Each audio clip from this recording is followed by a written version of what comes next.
Em nome do Pai, e do Filho, e do Espírito Santo. Amém. Naquele tempo, os judeus pegaram pedras para apedrejar Jesus. E ele lhes disse: Por ordem do Pai mostrei-vos muitas boas obras.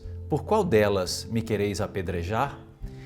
Os judeus responderam: Não queremos te apedrejar por causa das boas obras, mas por causa de blasfêmia, porque, sendo apenas um homem, tu te fazes Deus. Vejam, meus irmãos e minhas irmãs, essas pessoas pegaram pedras para apedrejar Jesus. Escolhem a violência por falta de argumentos. Escolhem a violência por não quererem viver o diálogo com o Senhor, o diálogo com Jesus. Meditando sobre essa palavra, me vinha muito forte ao coração sobre esse termo diálogo. A palavra diálogo, do grego, diálogos, é formado por duas partes, né? Dia e logos. Dia quer dizer dois, quer dizer uma separação de um lado e de um outro, aqui e ali. E logos é a palavra, é o discurso, é a conversa. Então, a palavra diálogo, ela nos remete diretamente a uma intenção de formar comunhão, de formar unidade. Uma palavra que se opõe ao diálogo é o diabolos, exatamente o contrário, porque diabolos é aquele que divide. E justamente a palavra diabolos leva-nos a pensar na separação, na divisão.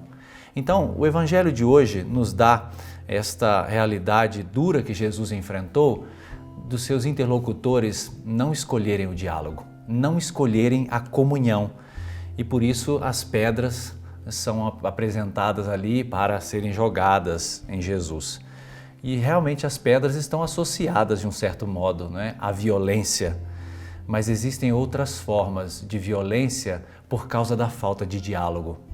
A violência verbal, por exemplo, né? As palavras que agridem, as palavras que ferem, que diminuem o outro, que vão ferir a boa fama de uma pessoa. Existe também a violência do silêncio, é verdade.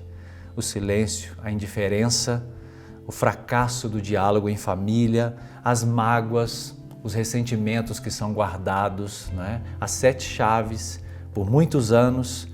Então, essas pessoas que estão com Jesus hoje não querem um diálogo. E isso fala diretamente para nós, que muitas vezes escolhemos estas formas de violência para fugir do diálogo, para fugir desse trato com o diferente.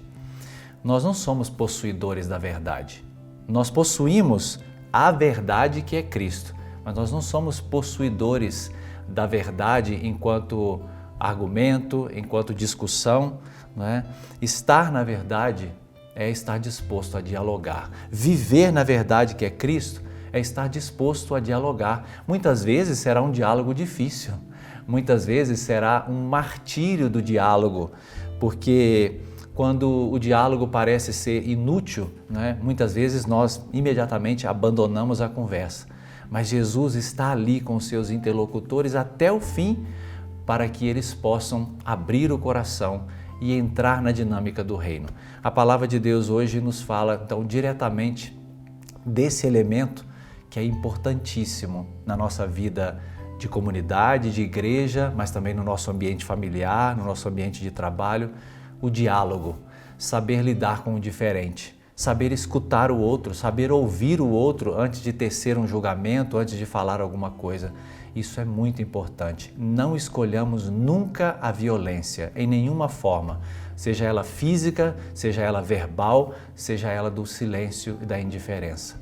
Aprendamos com o Senhor a entrar em diálogo com os nossos irmãos.